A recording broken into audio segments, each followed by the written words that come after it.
Hello all, ఈరోజు Hyderabadi chicken dum biryani ఎలా చేసుకోవాలో ఈ వీడియోలో చూసేద్దాం. ఫస్ట్ 3/4 కేజీ చికెన్ తీసుకున్నాను. వాష్ చేసి పెట్టుకున్న తర్వాత అందులో కొత్తిమీర పుదీనా వేసి మిక్స్ చేసుకోవాలి. తర్వాత పసుపు, కొంచెం సాల్ట్, అంటే 1 టీ స్పూన్ వరకు సాల్ట్, మరీ తక్కువగా వేయద్దండి, ముక్క సప్పగా ఉంటుంది, దానికి తగినట్లు వేయండి. అలాగే కొంచెం ఒక 4 స్పూన్ల వరకు ధనియాల పొడి. ఎందుకు 4 స్పూన్లు వేసానని మీకు డౌట్ రావచ్చు, ఎందుకంటే మేము 4 గ్లాసుల బియ్యానికి గ్లాస్కి 1 స్పూన్ చొప్పున వేసాను.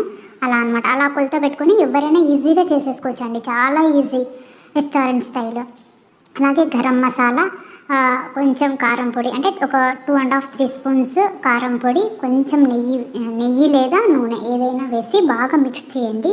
ప్రతి ముక్కకి మసాలా పట్టే విధంగా బాగా మిక్స్ చేసుకోవాలి. పెరుగు మాత్రం ఎప్పుడైనా లాస్ట్లో వేసుకోవాలండి. దీని తర్వాత వచ్చేసి మనం నిమ్మరసం వేసుకున్నాం, ఒక అరచెక్క నిమ్మరసం వేసుకొని అది కూడా బాగా మిక్స్ చేసుకోవాలన్నమాట. అసలు బిర్యానీ చేయడం ఇంత ఈజీనా అని అనిపిస్తుంది నాకైతే. చాలా అంటే చాలా ఈజీ. అంటే మనం ఒక గ్లాస్కి 1 స్పూన్ చొప్పున ఎలాగైనా కారం వేస్తాం కదా, అలా ఎన్ని బియ్యం తీసుకుంటే అన్ని గ్లాసులు అనమాట. అలా తర్వాత వచ్చేసి పెరుగు లాస్ట్లో బాగా కలుపుకొని ఒక 2 అవర్స్ మ్యారినేట్ చేసుకోవాలి డీప్ ఫ్రిడ్జ్లో పెట్టుకొని. తర్వాత అలా చేస్తేనే సూపర్గా ఉంటుంది. తర్వాత ఆనియన్, పచ్చిమిరపి, కరివేపాకు, మెంతాకు, టమోటా, కొత్తిమీర, పుదీనా ఇవన్నీ వేసి ఒక డబ్బరా పెట్టుకొని ఆయిల్ లేదా నెయ్యి ఏదైనా వేసుకోవచ్చు. మేమైతే ఆయిల్ వేసాము. బిర్యానీ దినుసులు వేసి ఎర్రగడ్డ, పచ్చిమిరపకాయ, కొత్తిమీర, పుదీనా వేగిన తర్వాత టమోటా వేసాను. అవి కూడా వేగిన తర్వాత మెంతాకు వేసాను. తర్వాత కొత్తిమీర, పుదీనా వేసుకున్న తర్వాత అవి కూడా వేగిన తర్వాత మనం మ్యారినేట్ చేసుకున్న చికెన్ని వేసుకోవాలి.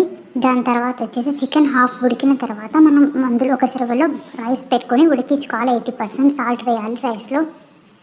అది కుక్ అవుతుంది కదా, చికెన్ హాఫ్ కుక్ అయితే సరిపోతుంది, రైస్ మాత్రం 80% కుక్ అవ్వాలి. తర్వాత తీసి లేయర్స్గా మనం వేసుకోవాలన్నమాట.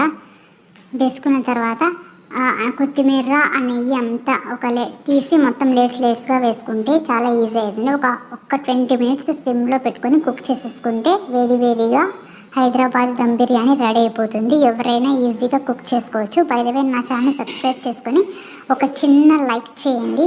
మనం పిండి అందుకేం పెట్టాల్సిన అవసరంలో ఇలా పెట్టుకుంటే దమ్ అవుతుంది. స్మెల్ అనేది పెట్టి చూసారా, ఎంత నోరు ఊరించే విధంగా ఎంత బాగా రెడీ అయిపోయిందో. వావ్, సూపర్ కదా. నా ఛానల్ని సబ్స్క్రైబ్ చేసుకొని ఒక చిన్న లైక్ చేయండి. మీకు